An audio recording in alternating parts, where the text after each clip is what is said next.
Welcome back to part two of the Thursday edition of The Attitude with Arnie Arneson and producers Dave Scott and Stephanie Collins. You know the drill. We continue to record on a Wednesday morning.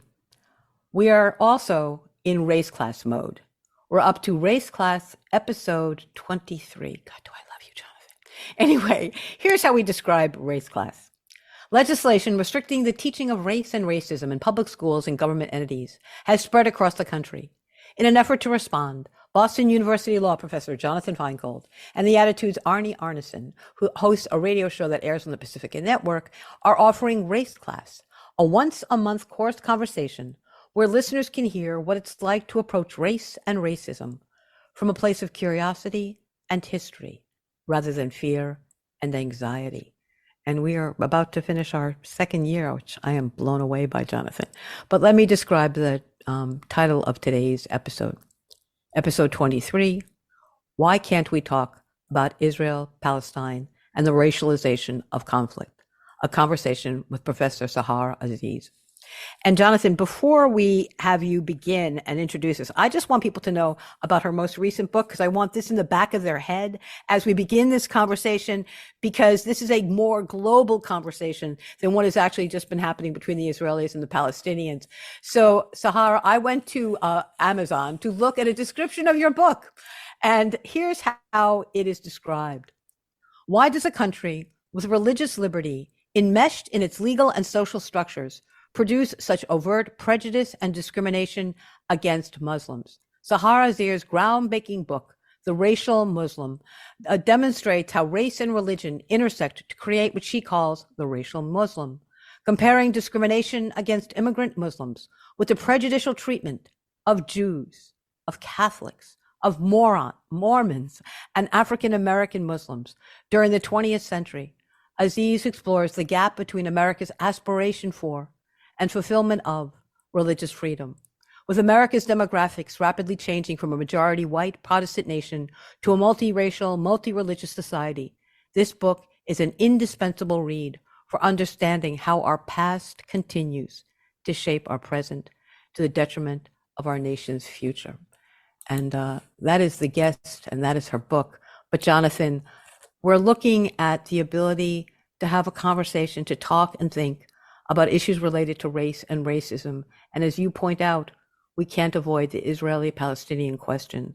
So I would love to have you sort of begin this conversation and introduce this remarkable woman. Thanks, Arnie. It's always a pleasure to be here with you, though I just long for 1 month that is easier than the prior month. It seems like every time we talk, things are more difficult, more challenging. And I'll just say that I've essentially done everything I can to avoid having to talk about this issue because of how fraught it is, because of how emotionally draining it is. You called me about a week and a half ago to see if I could come on sooner. And for various reasons, I had to decline.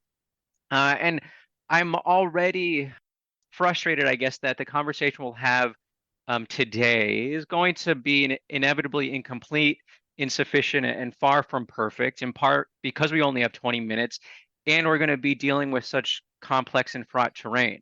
But as you mentioned, we cannot avoid talking about what I'm just going to, I guess, frame as Israel-Palestine. Obviously, the framing matters because that shapes how we even begin to think about something. And I feel like we have two ways to go about it. On the one hand, we could talk about facts. My guess is most listeners, especially if there's someone like me who is, approaching 40 and has spent probably $500,000 on fancy education, but knows literally like nothing about Gaza and almost nothing about Israel. So we could spend, a couple days talking about facts.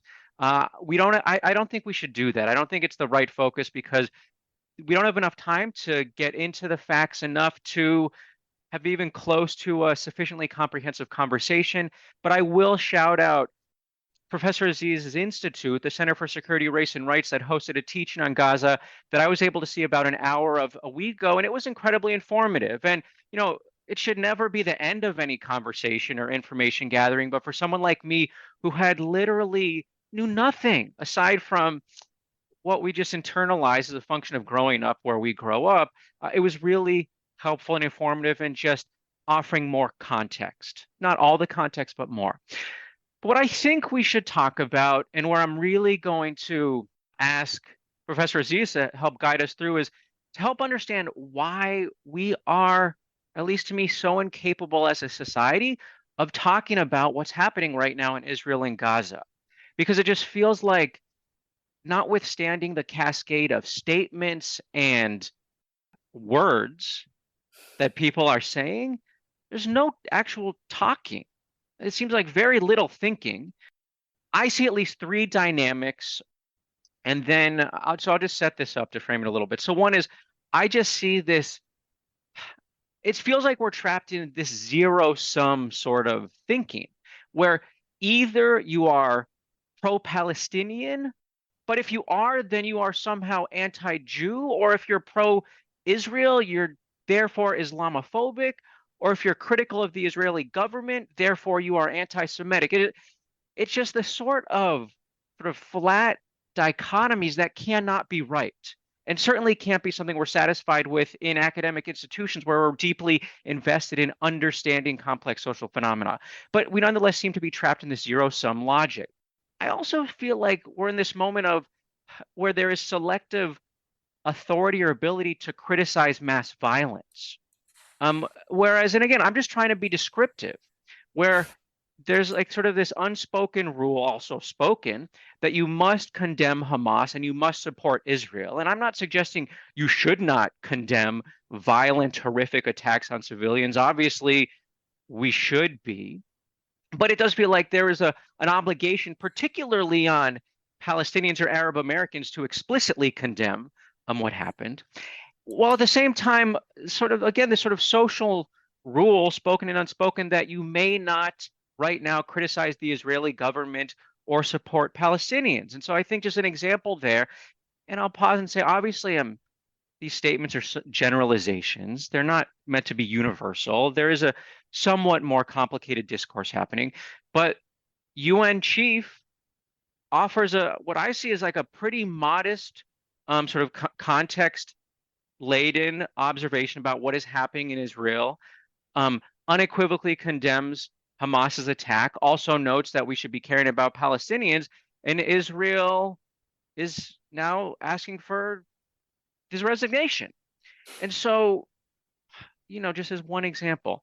And then it just feels like we are guided by these flat racialized tropes about the conflict that just trump and really prevent us from engaging in the sort of nuanced thinking that seems like we need more than ever in this moment, where there is active, if I don't know what the legal definition of war is, but it's from the outside, for a non, international law expert, looks like war.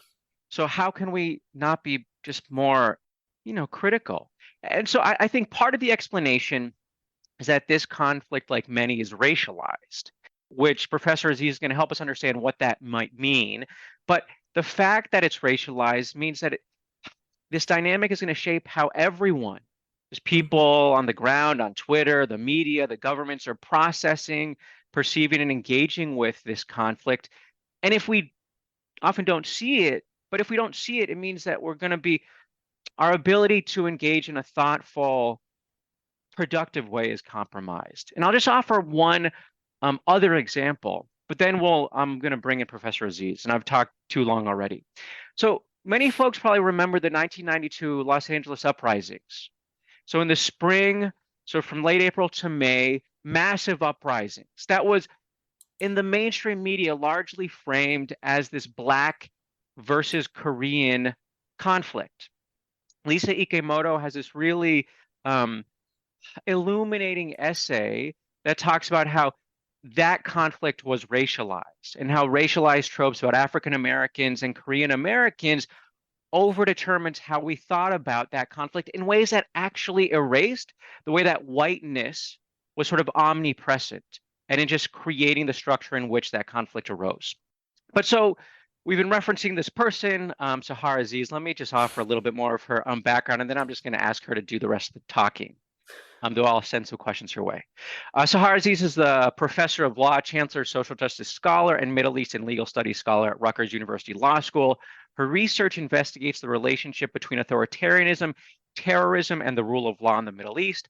She's the founding director of the interdisciplinary Rutgers Center for Security, Race, and Rights, and a faculty affiliate of the American Studies Department at Rutgers University Newark. And as we mentioned, she's the author of The Racial Muslim. So, Sahar, just to bring you in, and you have permission to take the conversation anywhere, but I will just start by asking, we're your students. I've been in class at least once where you were teaching, and I'm now trying to copy everything you do pretty much. What does it mean? I just said this conflict is racialized. What does it even mean to use some academic jargony term like that? What does it mean for a conflict to be racialized? Well, first, thank you so much for inviting me.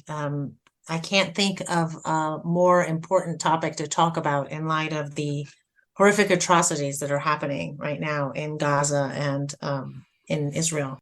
So I'll start by giving a technical definition, and then I'll elaborate on it. And the definition I adopt in my book, which is by the author, the scholar Robert Miles, is, quote, a dialectical process by which meaning is attributed to particular biological features of human beings, as a result of which individuals may be assigned to a general category of persons which reproduces itself biologically, end quote. So what does that mean in practice? Effectively, racialization imputes upon a particular group of people inferior biological traits or superior biological traits, but when they are inferior, those then in turn justify the majority groups or the powerful groups' mistreatment or abuse or even genocide of the racialized group. So, in other words, racialization is a mechanism of othering, right? A mechanism of dehumanization, which is necessary as a precursor to legitimize morally and politically all sorts of harms that are then perpetrated against the racialized or otherized group. And what we're seeing now, at least in the media coverage and in the way that American politicians are talking about the Israeli siege on Gaza, that was a response, a disproportionate, indiscriminate, and illegal response to the Hamas terrorist attacks, illegal insofar as they're engaging in collective punishment, right? And so what we're seeing is, instead of our politicians and our media doing what they do if this was a war of where you didn't have Muslims and Arabs and Palestinians as the victims in terms of the largest casualty rate by the Israeli military, is they're not calling for a ceasefire. They're not calling for peaceful negotiation of release of the Israeli hostages that are being kept, that are being detained by Hamas. They're not calling for humanitarian aid. The humanitarian aid just started 3 days ago, and there's just a handful of trucks that have been allowed in, and they only provide less than 1% of what Gazans need in a day. Right? There's 2.3 million Palestinians in Gaza. So imagine a city, an American city of 2.3 million that has been denied water, fuel, electricity, food for 2 weeks straight, for 14 days straight by Israel, because it controls all 3 borders, and Egypt controls the 4th border. And so as a result, you now have Palestinians either not drinking water or drinking dirty water and getting sick. You have Palestinians eating 1 meal a day, sometimes less, because they are running out of food. And all of this is an artificially created humanitarian crisis. Israel did not have to violate international law in this way in order to defend itself against the Hamas attacks. So that question then becomes, why is our government and our media and the public responding in this callous, inhumane way, one-sided, where the only people they humanize are the Jewish Israelis, who should be humanized? And it absolutely is legitimate and appropriate to condemn the Hamas terrorist attacks, to feel sympathy, empathy, and sorrow for the Israeli civilians who were killed, and to be extremely concerned about the Israeli hostages. All of that is completely legitimate.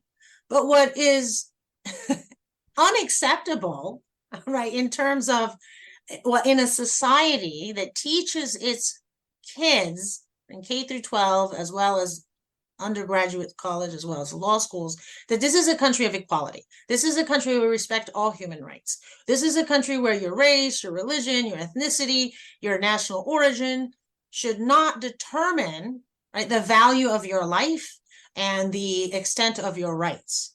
And even though, yes, we have had you have a race, you have a race podcast, so we know that in practice, it's not been consistent, but at least we aspire to it. At least we identify that there is different forms of racism. Whereas with the Israeli siege and military siege on Gaza, there's no recognition that these Palestinians are civilians and they're human beings and their children are being slaughtered. We have over 3,000 as of today, right? October 25th, over 3,000 Palestinian children have been killed. They've been murdered by the Israeli military. There's no way they're Hamas supporters. They're children.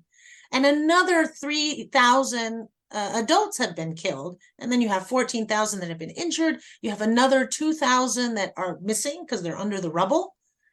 So you're talking about almost 25,000 Palestinians who have been either killed, injured, or are missing. And why isn't there any empathy? Why aren't the statements that are coming out from politicians expressing empathy for both sides? Why aren't they condemning both Hamas and Israel's disproportionate response that is in clear violation of international law, multiple international laws? Instead, it is just one-sided because, as the Israeli defense minister said, Palestinians are human animals.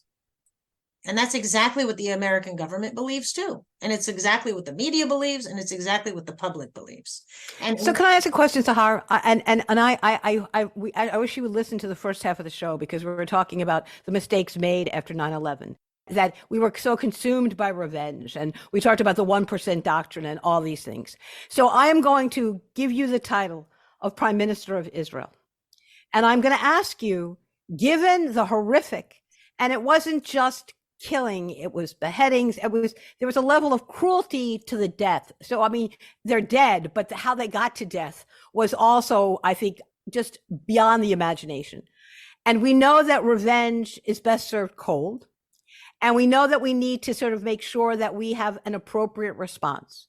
So, Sahar, I want to ask you, what is an appropriate response from America? What is an appropriate response from Israel? And how do we deal with, obviously, Hamas's goal is not to protect their Palestinians. Hamas's goal is to do harm to Israelis. And yet they're so threaded into Gaza that in order to cherry pick, it is very difficult, and that was intentional. I hear your concern, and I completely agree. And yet what I'm trying to figure out is thread the needle for me. Don't just say they're wrong. Tell me how to get to what is right. And I'll just add on to this sort of hypothetical we're drawing, and I'll say, so Arnie is a member of the sort of the media who is asking you this question, and so you should feel free to reframe the question. If the media is not actually framing in a way that you think is the most productive way to ask these questions. The fundamental flaw with coverage on Palestine and Israel, not just right now, but since I've been alive and paying attention to the media in America, is that it is completely decontextualized. And it tends to only parrot the talking points of the Israeli government, and usually the far right of the Israeli government.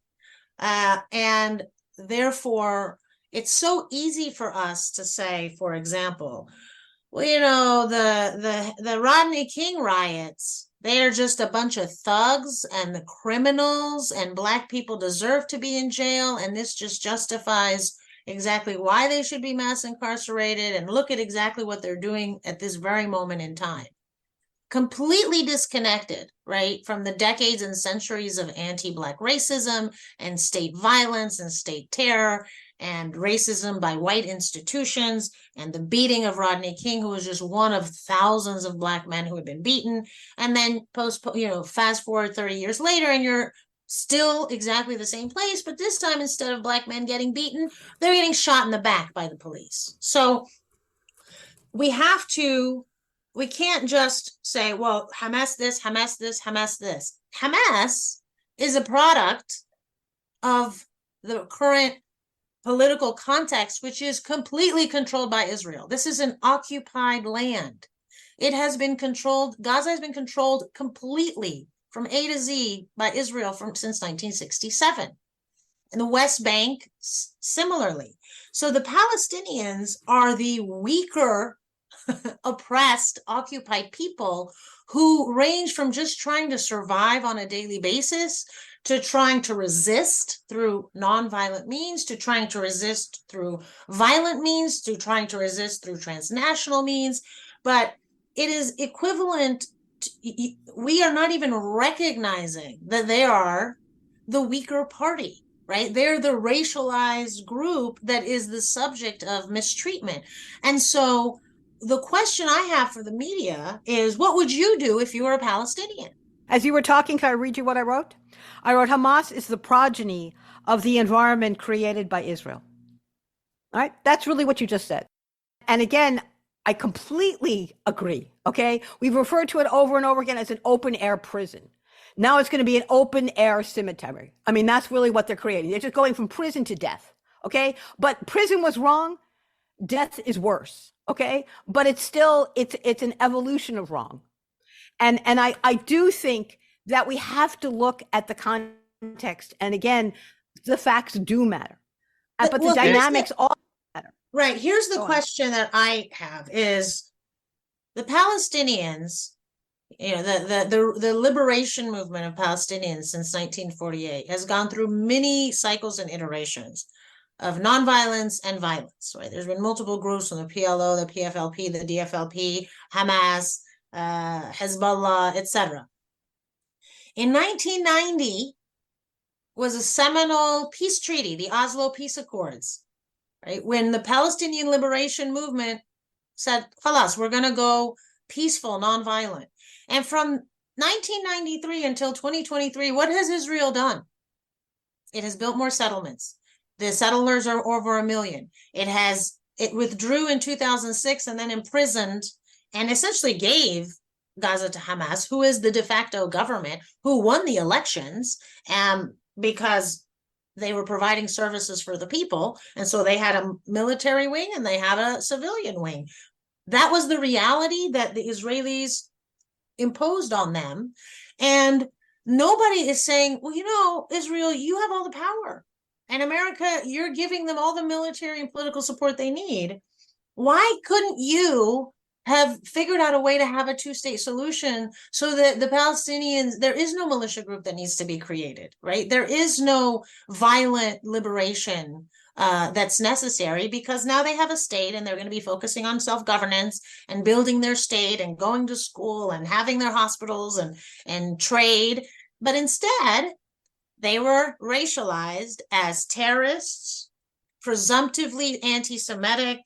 They were, less than human, and they didn't deserve to have a country. And in fact, the agenda of the Israeli government has always been, it isn't lying, is to ethnically cleanse. And that's the end game here. The end game in Gaza is for the Israeli government to push them into Sinai and to just get rid of as many of the Gazans and the 2.3 million Palestinians from the Gaza Strip, and give that, essentially say, Egypt, you carry it. You take these 2.3 people, feed them, clothe them, house them, give them an economy, give them citizenship, and we're just going to ethnically cleanse them. And again, the reason why race is relevant here is because why aren't we talking about it in a bigger picture? Why are we flattening the issue? Why are we why are we talking in such reductionist terms instead of saying the question, the race question is, why aren't we having a balanced conversation about both sides? Why aren't our politicians able to do that? And why is that every time somebody does bring up that perspective like I am now, they get doxxed, they get harassed, they get bullied, they get assaulted, they get fired, right? I have no doubt that after this show, I'm going to get a bunch of hate mail and I'm going to be called all kinds of names simply because I dared to bring up the perspective of Palestinians. I dared to contextualize it. I dared to criticize Israel as a nation state for violating international law for decades. And that is not conducive to any type of informed intellectual conversation. So the strategy of Zionists who are staunchly pro-Israeli in the United States is to quash all debate and discussion because they know that on the merits, if the Palestinian perspective is actually brought to the table and brought to the conversation, on the merits, Israel will have a lot of explaining to do, and it will be exposed that they are not good faith actors. They are not interested in a two-state solution, and they are not in any way interested in the human rights of Palestinians. So we are very unfortunately out of time, and what is really just should be the first prologue to a much, much longer conversation. I know we're out of time. If this gets edited out, I'm okay with it. But one thing that I think is important to say is that what we are seeing is not a prohibition on any context. The claim that anti-Zionism is anti-Semitism is one that only makes sense if you are permitted to take context into account. Historical context, present day context, all of which can be debated, but it is a claim that requires a contextual accounting of the environment in which Israel currently exists. And so there's just another unevenness. And when it's not just that we can't have context, but it's that some of the context is not being allowed to enter the conversation. And with that, I have to end this conversation. I wish I could keep it on for another 3 hours. I have so many things I want to say. Episode 23 of Race Class, why we can't. We talk about Israel and Palestine and the racialization of conflict, a conversation with Professor Sahar Aziz. Thank you so much, Professor Aziz, and thank you, Jonathan, for doing this. This is the Thursday edition of The Attitude with Arnie Arnesen and producers Dave Scott and Stephanie Collins. We'll see you tomorrow, everyone. Ciao. You better think about what you're trying to do to me. Think, let your mind go, let yourself be free. Let's go way on, way back when. I didn't even know you couldn't have been too much more than 10.